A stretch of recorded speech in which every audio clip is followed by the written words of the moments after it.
Hello दोस्तों, अंजना के channel में आप सभी का हार्दिक स्वागत है। तो आइए दोस्तों, आज हम जानते हैं महाभारत की कहानी की शुरुआत होती है हस्तिनापुर के राजा शांतनु से। दोस्तों, आज हम जानते हैं कि धृतराष्ट्र और पांडु का जन्म कैसे हुआ, कैसे आगे उनका वंश चला। दोस्तों, राजा शांतनु जिनके 2 पुत्र थे, लेकिन भीष्म उनकी पहली संतान थे जो कि गंगा से उत्पन्न हुए थे। शांतनु ने सत्यवती से दोबारा विवाह किया था, जिससे 2 पुत्र उत्पन्न हुए, चित्रांगद और विचित्रवीर्य। दोस्तों, चित्रांगद की असमय पहले ही कुंवारेपन में मृत्यु हो गई और विचित्रवीर्य का विवाह 2 कन्याओं के साथ अंबिका और अंबालिका से हुआ। दोस्तों, दुर्भाग्यवश विचित्रवीर्य भी संतान उत्पत्ति से पहले ही चल बसे।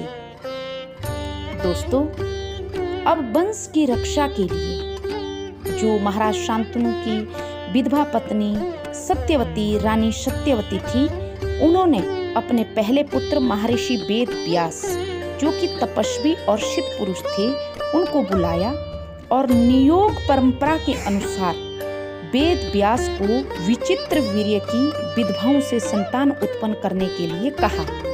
दोस्तों, अंबिका जब वेद व्यास अंबिका के जो बड़ी थी अंबिका के पास गए तो वह भयभीत हो गई और उन्होंने अपनी आंखें बंद कर ली। परिणाम स्वरूप धृतराष्ट्र का जन्म हुआ, जो कि जन्म से अंधे थे। दोस्तों, उसके बाद नियोग विधि के द्वारा महर्षि वेद व्यास अंबालिका के पास गए। वेद व्यास जब अंबालिका के पास गए तो उनका चेहरा पीला पड़ गया, वह भय से कांप उठी। इसलिए पांडु का जन्म हुआ। पांडु जन्म से एक कमजोर और पीले रंग के साथ उनका जन्म हुआ, इसीलिए उनका नाम पांडु रखा गया।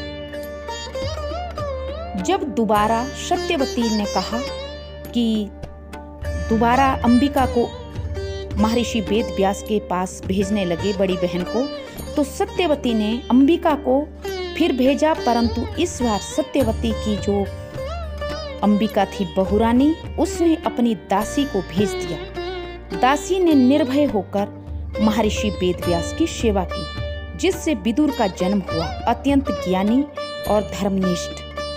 दोस्तों, धृतराष्ट्र, पांडु और विदुर, इन तीनों का जन्म हुआ क्योंकि धृतराष्ट्र और पांडु तो रानियों से उत्पन्न हुए तो वे राजा कहलाए, और विदुर भी महर्षि वेद व्यास की संतान थे, लेकिन वे दासी पुत्र कहलाए। दोस्तों, धृतराष्ट्र नेत्रहीन होने के कारण उन्हें राज्य नहीं दिया गया, परंतु बाद में वे हस्तिनापुर के राजा बने।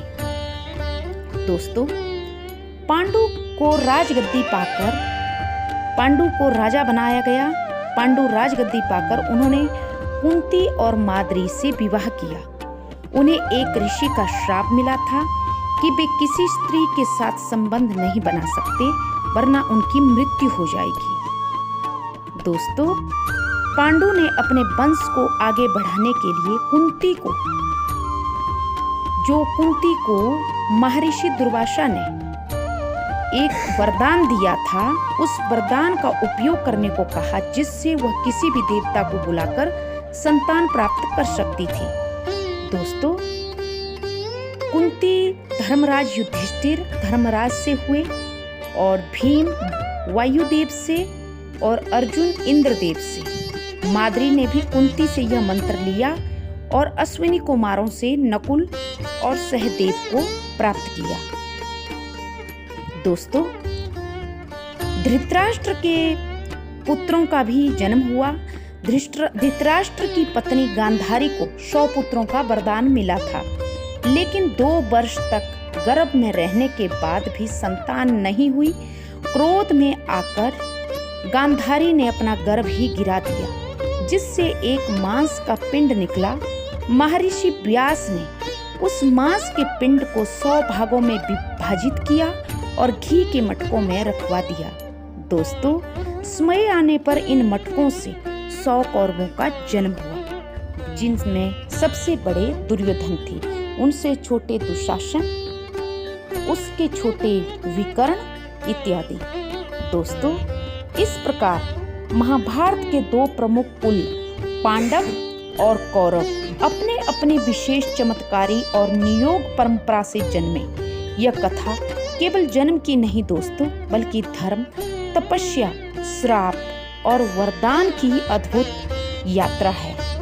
तो ये था दोस्तों कि कैसे